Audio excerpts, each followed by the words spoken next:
Welcome in, guys. Welcome back to the channel.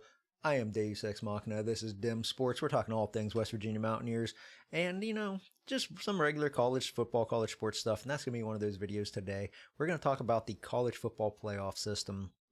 We're talking about expansion. We're talking about automatic qualifiers, my thoughts on them. Before we get into that, one thing that I just kind of wanted to address kind of quickly, because it seems to come up in the comments every single video. People are always going, oh, you're too young to remember this. You're too young to remember that. Oh, us longtime Mountaineer fans, this and that. Guys, I'm in my 40s. And I was born and raised in Morgantown. So I'd like to consider myself a longtime Mountaineer fan. So, 40 plus years of being a Mountaineer fan should put me in that category, right? Somebody last video, and they were like, oh yeah, you don't look that old then. But they were like, you don't remember playing Bama last time in Atlanta. I'm like, 11 years ago? I was like, dude, I was 30 when we played that game. Like, of course I remember that. But yeah, so anyway, guys, I just wanted to address that because I'm taking it as a compliment that apparently I don't look as old as I am. I definitely apparently don't look as old as I feel. You're only as old as you feel. I feel like I'm a hell of a lot older than 41. So yeah, so let's go ahead and get into automatic or the playoff system and the automatic qualifiers and the expansion. So first and foremost, this came out today, so I just wanted to address it. This is straight from the ESPN article. They're talking about strength of schedule and record strength, so I'm just going to read it verbatim.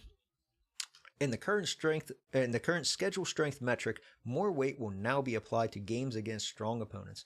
A new added metric of record strength will help the committee determine how teams performed against their schedule, rewarding those that beat high-quality opponents while minimizing the penalty of losing to one.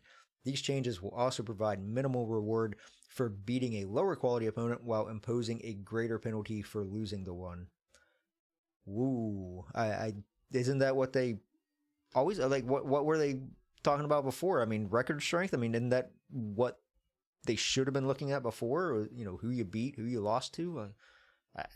To me, this is nothing. It's meaningless jabber. That honestly, I think it's just that ESPN and the SEC has been pushing this whole strength of schedule thing because ESPN has been pushing the SEC, and they've, in my opinion, and maybe I need a tinfoil hat for this conspiracy theory, but in my opinion, the ESPN has overinflated the SEC, making it this god tier conference where every game is this ranked versus ranked matchup, and so of course they want strength of schedule taken into effect. But to me, this has no effect on West Virginia. I don't think that we're really ever going to get in based on strength of schedule and that kind of stuff. So, I mean, it is what it is. Now, this right here goes back to what I was saying in the last video, though. Minimal reward for beating a lower quality opponent while imposing a greater penalty for losing to one. In the last video, I said, if you're going to play a group of 5 team, if you're going to play an FCS team, play a bad one. Play somebody you know you're going to beat. There's no reason to take any risk playing a good one that you might lose to because you have everything to lose and nothing to gain from beating one. That proves it right there. All right. Beyond that, I just wanted to get that out of the way since that was apparently the headline of the day. Did you guys see this expansion plan that got leaked from the Big Ten over the weekend? I haven't seen a whole lot of podcasters or YouTube videos talking about it, but the Big Ten is talking about expansion, not the 16 teams. They want to go to 28 teams. I will repeat that, 28 teams. Why do we want 28 teams? You're telling me that you legitimately think that the 28th best team in the country has any chance of winning a national championship and should be in the playoffs? Like, what are we doing here? 28 teams. So this is going to be an excerpt from the CBS Sports article. The primary model discussed among the Big Ten leadership includes 7 automatic qualifiers for the Big Ten and the SEC, with 5 apiece for the ACC and Big 12. The group of 6 would receive 2 berths, which notice it also says group of 6. I actually didn't notice that until just now. Group of 6, so suck it Pac-12, you are not a power conference. The group of 6 would receive 2 berths, and 2 more teams would get at-large spots. the format would scrap conference title games, as I'm actually a big fan of, and I'll go over that in a minute. Would scrap conference title games, starting the playoff in early December with campus sites hosting the first 2 rounds. So I'm actually a big fan of scrapping conference title games if we go to anything other than what we have right now. Because, first of all, last year, not a single conference champion won a single playoff game. They all lost in their very first playoff game. Arizona State was the only one that didn't get absolutely embarrassed, to be honest. But even if we go to that 4-4-2-2-1, why are we even playing conference championship games? Especially if you're in a 4 qualifying conference, the SEC or the Big Ten. In my opinion, you're playing for third place because, look what Ohio State did last year. They lost to Michigan in the final week of the season, so they didn't go to the conference championship game, and that allowed them to get everybody rested up, get everybody healthy, and then just absolutely cruise to a national championship. I mean, I see no point in playing the conference title games if we go to either of these automatic qualifying things, this 7-7-5-5 thing with abomination here, or even the 4-4-2-2-1, because if you're in the ACC or the Big 12, make the conference championship game and you're in. You're guaranteed to, why even play the game at that point? So I don't know. I haven't really been following the 4-4-2-2-1 system, so I don't know if it would also get rid of conference championships or conference title games, but you might as well at that point. But yeah, let's get back to this abomination, the 7 automatic qualifiers. I was like, why do they want 7 automatic qualifiers? So I pulled up the standings from last year, and here's where it gets interesting. I'm like, I wonder who finished 7th. Can anybody guess who finished 7th? That's right, Michigan. Oh, now it all makes sense. Because, 6 would kind of sort of make sense. 8's probably way too many. But where did they pull 7 from? Was 7 just their lucky number? No, it was because Michigan was 7th. Who doesn't want Michigan in the playoffs? Like I said, they were playing really good ball at the end of last year. They did beat Ohio State, which really hurt Ohio State. But yeah, it's so transparent what they're doing. It's almost painful. I almost feel sorry for them. They really thought they were going to get one over. I was like, they'll never see it coming. We're going to go with 7. Yeah, it's because Michigan was 7th. Anyway, the one thing that was kind of fun, I went back through and was looking to see, if they had this many automatic qualifiers, who would have gotten in some of these years? I went back to 2021 because I obviously wasn't going to include the COVID year. Last year in the SEC would have been a mess because there was a 6-way tie for 4th. So, yeah, good luck figuring that out. At 2023 and 2021, the SEC would have gotten teams in that were 7-6. Do we really think 7-6 teams deserve to be in the playoffs? Now, obviously, that also includes their bowl record because there's 13 games there. In the Big Ten, who's proposing this, in 2023, Rutgers would have gotten into the playoffs at 7-6. Can we imagine Rutgers in the playoffs? What are we even talking about at this point? Now, obviously, I can't leave the Big 12 out of this. We would have, going back, getting the top 5 in. West Virginia would have actually benefited from it in 2023 because we were 4th place in the Big 12 at 9-4. But Iowa State would have gotten in that year at 7-6. 2022 and 2021, we would have gotten in some 7-6 teams. The ACC actually would have probably really benefited from all these extra automatic qualifiers because they've had a few years where they've had 10-win teams left out of the playoffs. 21, Clemson won 10. Last year, both Miami and Syracuse were 10-win teams. So the ACC is probably actually like, oh, yeah, we'll take that. But yeah, that's just ridiculous. Now, my other thing about expansion in general, even if we just go to 16 teams, is did we really forget how bad some of these games were last year? Here is the bracket from last year. That first weekend was painful. I mean, it was hard to watch. We've got, Texas versus Clemson. Texas won by 2 touchdowns, and even that final score makes it look closer than it was. It was 28-10 at halftime, and so Texas just kind of cruised in the second half. You remember this game, Tennessee, Ohio State? Remember when the Tennessee fans were going to take over Columbus and they were, going to take away the home field advantage, and Tennessee was going to absolutely dog stomp Ohio State? Yeah, how'd that work out? 42-17. Penn State won by 4 touchdowns over SMU. This game right here, Indiana, Notre Dame, it was 27-17 was the final score. And I was like, looking at it, I was like, man, I don't remember that game being that close at all. Yeah, I looked into it. It was 27-3 with just under 5 minutes to go in the fourth quarter. I don't even remember this. I had probably turned the game off. I think pretty much every person in America who wasn't a Notre Dame fan had probably turned the game off by that point. Somehow Indiana came back and scored 14 points in the final minute and a half of that game. So they must have recovered an onside kick or something.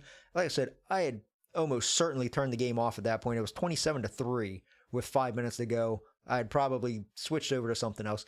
Even this second weekend of games, the only good game there was Texas-Arizona State. And I so wish Arizona State would have won that game, because we could have, the Big 12 conference could have hung their hat on that we were the only conference champion to win and yada yada. But yeah, they had every chance in the world to win that game. And I remember there was a couple controversial calls or non-calls there at the end of the game that went Texas's way that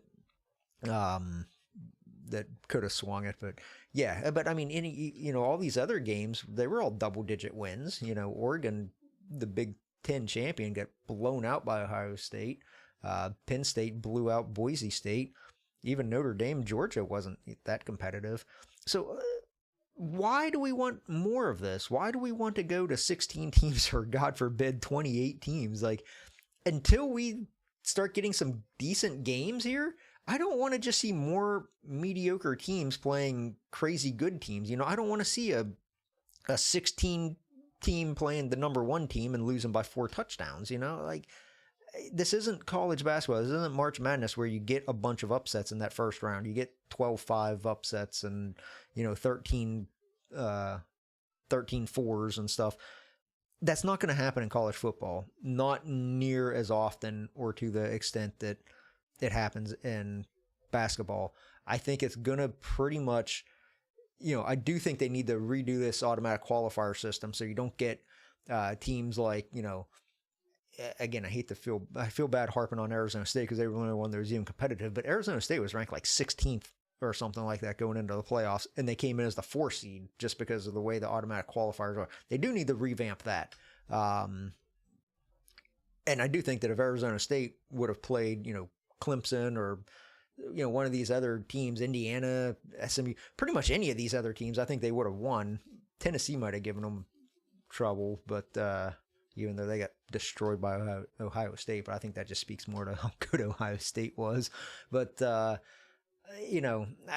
need to revamp the automatic qualifiers, which I think they did for this year. So that's kind of a moot point at this point. But I don't need to see more teams getting blown out in the first 2-3 weeks of college football or of the playoffs.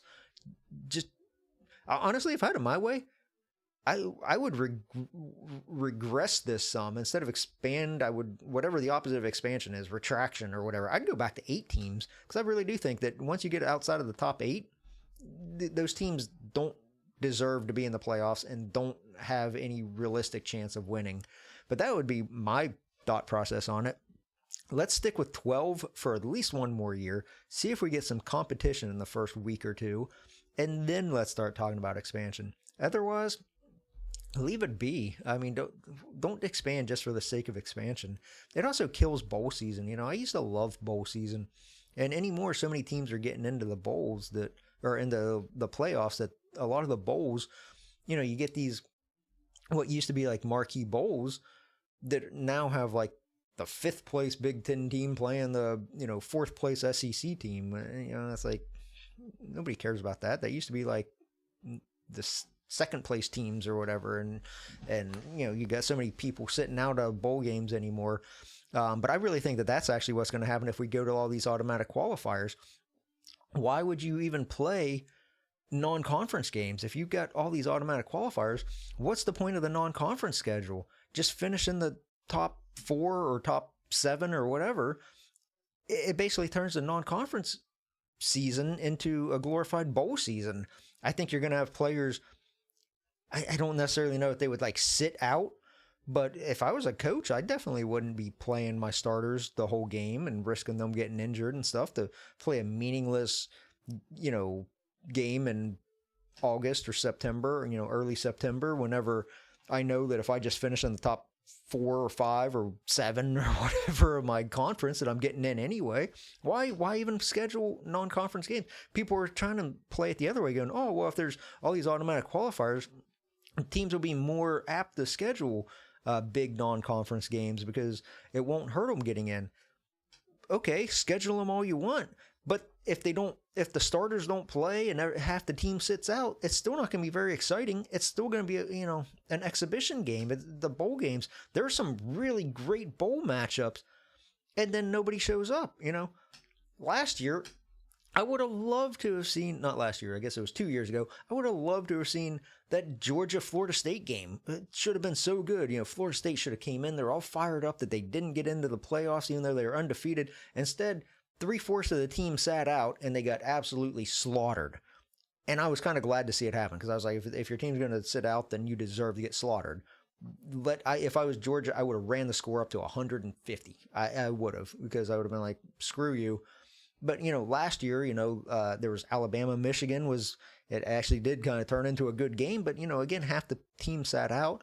Every time West Virginia seems to win a bowl game, the excuse is always, oh, well, half our team sat out. It's like, when we beat North Carolina in the Mayo Bowl or whatever it was, the Duke's Mayo Bowl, the North Carolina quarterback sat out, Drake, whatever his name was. So, if that kind of crap starts happening in the non-conference schedule, who even wants to watch that? But, anyway, that's my thoughts on the expansion. Like I said, I honestly don't think it should expand at all. I think it should stay at 12 for at least, well, it's going to stay at 12 this year. I think it should stay at 12 for 3 or 4 years. At least give it a good try, a good shot. We sat at 4 for how many years before we even expanded from 4? So give it 4 or 5 years and then see where we're at. But yeah, definitely don't go to 28. And whatever we do, I really don't want to see us go to all these automatic qualifiers. Like I said, I think that's just going to really ruin my interest in college football, non-conference at least. And, I'll probably really only pay attention to the Mountaineers. And then, once we enter a conference play, then I might start watching some of these other teams play. But that's where I stand on it. Let me know in the comments what you guys think. Do you agree with me? Do you disagree with me? Do you want to see us go to a bunch of automatic qualifiers, because that way it removes the subjectivity of the committee, the selection committee or whatever? Yeah, I don't like it. I'm not in favor of it. Thank you for watching. Have a great rest of your evening. If you enjoyed this video at all, like and subscribe. Channel's growing tremendously, actually much quicker than I thought it would, and I truly appreciate it. I will catch you guys in the next video.